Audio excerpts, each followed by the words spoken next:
નમસ્તે મિત્રો, દરેક પરીક્ષા માટે ઉપયોગી ટોપિક એટલે કે અવયવ અને અવયવી. તો અવયવ છે અને ફેક્ટર કહેવાય છે, અવયવી છે અને મલ્ટિપલ કહેવાય છે. તો આ ટોપિક એકદમ ઈઝી છે, ઘણા બાળકોને આવડી જાય છે, પરંતુ શું થાય એક્ઝામમાં બદલાઈ જાય છે. આ તો અવયવી પૂછ્યા હોય ને અવયવ લખીને આવી જાય છે, અથવા અવયવ પૂછ્યા હોય ને અવયવી લખીને આવી જાય છે. તો આજે એકદમ સરળ રીતે આપણે શીખીશું કે અવયવ કેવી રીતે પાડવા, તો અવયવ કોને કહેવાય છે, તો અવયવી છે ક્યારે ઉપયોગ કરવો, અવયવી છે એ કેવી રીતે શોધવા. આ વિડીયો છે દરેક વિદ્યાર્થી માટે ખૂબ જ ઉપયોગી છે, માટે વિદ્યાર્થી સાથે શેર કરજો. સૌથી પહેલા આપણે જોઈએ અવયવ.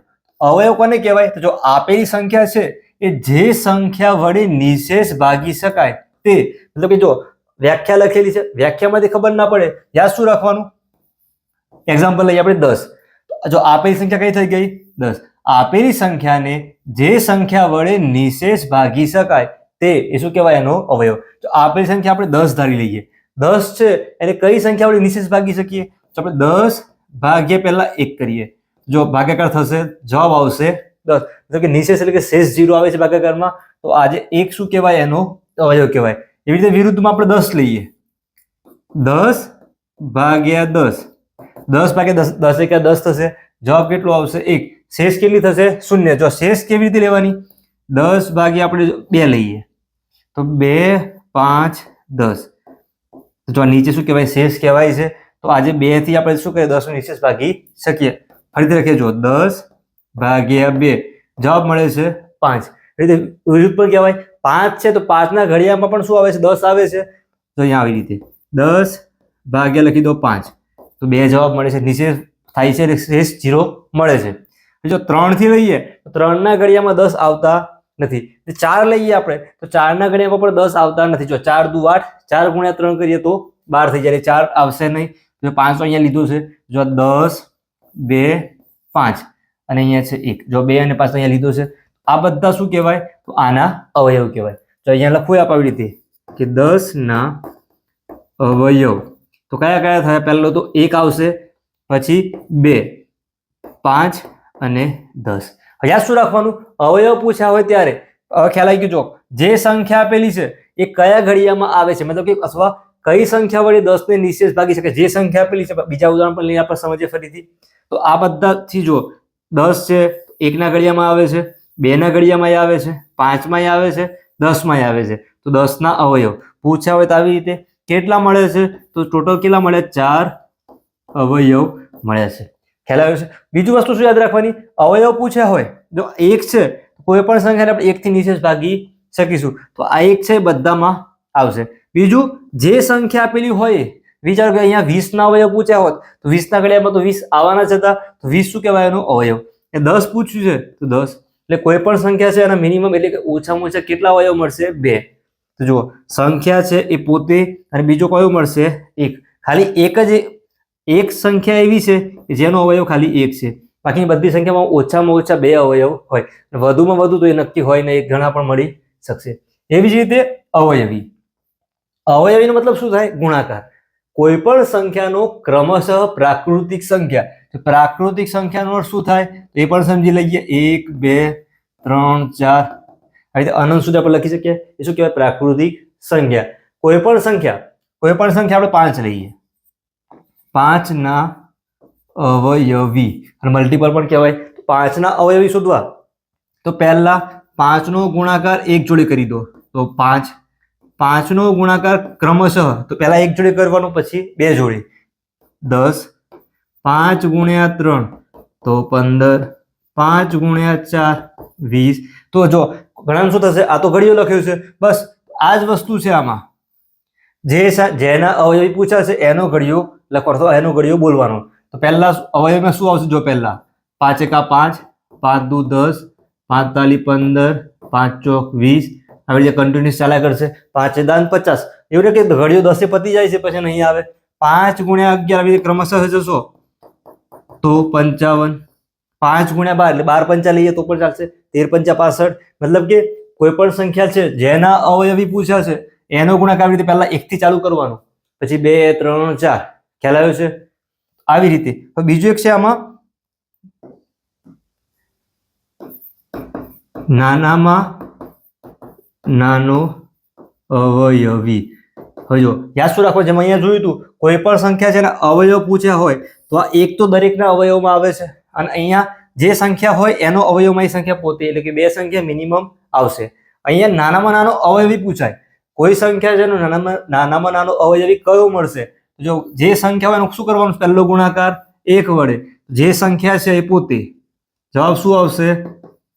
સંખ્યા પોતે. જેનો અવયવ કીધો હોય એ સંખ્યા પોતે, સૌથી નાનો અવયવી. સૌથી મોટામાં મોટો જો પ્રાકૃતિક સંખ્યા અનંત સુધી હોય છે તો એ મળશે નહીં. અવયવમાં નાનામાં નાનો અવયવ કયો હોય? તો એ 1 હોય. દરેકમાં શું હોય? 1. ખ્યાલ આવ્યો છે? તો બીજું એક ઉદાહરણ લઈએ, અવયવ માટે લઈએ.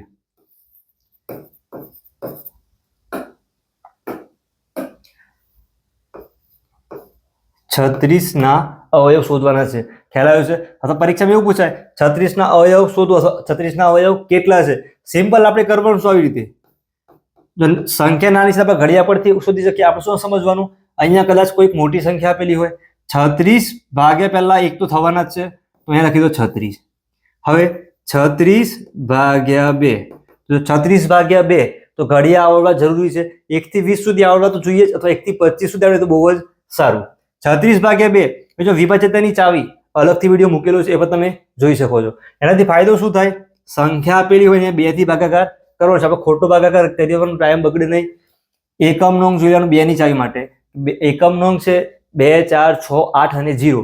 એમાંથી કોઈ હોય તો સંખ્યાને 2 થી ભાગી શકીએ. 36 છે, 18 દુ 36, 36 ભાગ્યા 2 કરો જવાબ કેટલો મળશે? 18. 36 ભાગ્યા 3, અહીંયા 3 ની ચાવી વપરાશે. સંખ્યાના અંકોનો સરવાળો કરો તો 6 + 3 9. અંકોનો સરવાળો 3 ના ગુણકમાં હોવો જોઈએ, મતલબ કે અંકોનો જે સરવાળો છે એ 3 ના ઘડિયામાં આવવો જોઈએ. જો આવે છે તો સંખ્યાને આપણે 3 થી ભાગી શકીએ. 36 ભાગ્યા 3 તો ડાયરેક્ટ પણ કરી શકીએ, અથવા ઘડિયો આવડતો હોય 12 × 3 36. ફરીથી 36 ભાગ્યા, હવે 4 થી ટ્રાય કરી જોવાનું. તો જો 4 ના ઘડિયામાં પણ આવે છે, 4 × 9 = 36. હવે 36 છે તો 5 થી ભગાશે નહીં. ડાયરેક્ટ કેવી રીતે ખબર પડી? તો 5 ની ચાવી, 5 ની ચાવીમાં શું છે? તો 5 નો ઘડિયો બોલે, 5 × 5 5 × 10 45 15. તો દરેક સંખ્યા આવી રીતે લખીએ, 5 10 15 20. તો એકમ નાંકમાં જો 5 0 5 0 5 0 એમ કન્ટિન્યુઅસ ચાલુ રહેશે. મતલબ કે એકમ નંગ શું આવશે? કાં તો 5 કાં તો 0. એ બંને સિવાય કોઈ હશે નહીં. અહીંયા તો 6 છે તો 4 થી એ જે 5 થી ભગાશે નહીં. 6 ના ઘડિયામાં તો 36 આવે જ છે, બરાબર 6. એટલે છાયું છાયું 36. હવે જો આગળ ગણવાની જરૂર છે નહીં. આ બધા જે છે અલગથી લઈએ. જો આજે બધા લખ્યા છે 1 2 3 4 6. 6 તો અહીંયા આવી ગયો છે. આ બધા શું કહેવાય? એના અવયવ. ખ્યાલ આવ્યો છે? અવયવ લખી દઈએ. જો 1 2 3 4 6. પછી કયા છે? તો 9 12 18 36. તો આપણે શીખ્યા હતા સૌથી નાનામાં નાનો શું હોય? 1 દરેકમાં આવશે. 36 જે સંખ્યા છે એ પોતે લાસ્ટમાં આવશે. ખ્યાલ આવ્યો છે? એવી જ રીતે અવયવી પૂછ્યા હોય, અવયવી જેના પણ પૂછ્યા હોય, વિચારો કે 12 ના પૂછ્યા છે તો પહેલા 12 આવશે, 12 દુ 24, 12 × 3 36. એવી રીતે કન્ટિન્યુઅસ ચાલ્યા કરશે. પછી આમાંથી અલગ ક્વેશ્ચન પૂછવું હોય તો કેવું પૂછશે? સંખ્યા આપેલી છે 1, એના અવયવ પૂછ્યા હોય. કોઈ પણ 2 સંખ્યા આપી હોય, 3 ના અને 4 ના, જો સામાન્ય અવયવી લઈ લઈએ, અવયવી મેળવો. મતલબ કે 3 ના અને 4 ના સામાન્ય અવયવી કેટલા લઈએ? 3. 3 સામાન્ય અવયવી મેળવો. જો અવયવીનું લીધું છે તો પહેલા 3 ના અવયવી લખી દો. તો 3 6 9, જો 3 ચોક 12 15, 3 6 18 આવી રીતે લખાશે. આગળ 4 ના લઈએ તો 4 ના અવયવી શું થશે? પહેલા 4, 4 દુ 8, 4 તાલી 12, 16, 4 પંચા 20, 4 છક 24. આવી રીતે કન્ટિન્યુઅસ જશે. હવે સામાન્ય અવયવી કીધા છે કેટલા? 3 સામાન્ય અવયવી. સામાન્ય નો અર્થ શું થાય? કોમન, એટલે કે બંનેમાં આવવા જોઈએ. જો અહીંયા 3 6 9 12 છે. જો અહીંયા પણ 12 છે, બંનેમાં આવે છે. હવે જો 15 16 18 20, તો આગળ શું કરવું પડશે? લખવું પડશે. અહીંયા 18 છે, જો 3 6 18, 3 7 21, 3 8 24, 3 9 27, 3 દાન 30. જો 3 દાન 30 પૂરો થઈ ગયો પછી 11 નો લઈ લેવાનો. 11 ગુણ્યા 3 33, 12 ગુણ્યા 3 36 થશે આવી રીતે. જો આવી રીતે 26 છે, 4 છે, જો અહીંયા 20, 4 છક 24, ભૂલથી 26 લખાયા હતા, 24, 4 7 28, 4 8 32, 4 9 36, 4 3 40. હવે જો આપણો સામાન્ય ફરીથી બાકી છે. જો અહીંયા 21 24 છે, અહીંયા જો 28 32, અહીંયા 33 36 છે. તો અહીંયા લખવાનું 3 અને સામાન્ય અવયવ મેળવવાના હતા. કયા કયા મળ્યા? 12 24 36. ખ્યાલ આવ્યો છે? જો પ્રશ્નમાં કંઈ હતું નહીં, કોન્સેપ્ટ ક્લિયર હોવો જોઈએ. આવી જ રીતે તમે એકદમ સરસ રીતે દરેક જે ગણિત છે એનો પાયાના જે બધા કોન્સેપ્ટ છે એ શીખવા હોય અથવા ચેપ્ટર વાઇઝ પ્રશ્નો શીખવા છે, દરેકના વિડીયો છે ચેનલ ઉપર મૂકેલા છે, પણ તમે જોઈ શકો છો. વિડીયો પસંદ આવે લાઈક કરી સાથે શેર કરજો. તમે કરવાનું શું, પ્લેલિસ્ટમાં જવાનું, તમારે જે કોન્સેપ્ટ અથવા જે ચેપ્ટર છે એના વિડીયો જોવા છે તમે મેળવી શકશો. વિડીયો પસંદ આવે લાઈક કરી સાથે શેર કરજો. ફરીથી મળીશું નવા વિડીયો સાથે. ધન્યવાદ.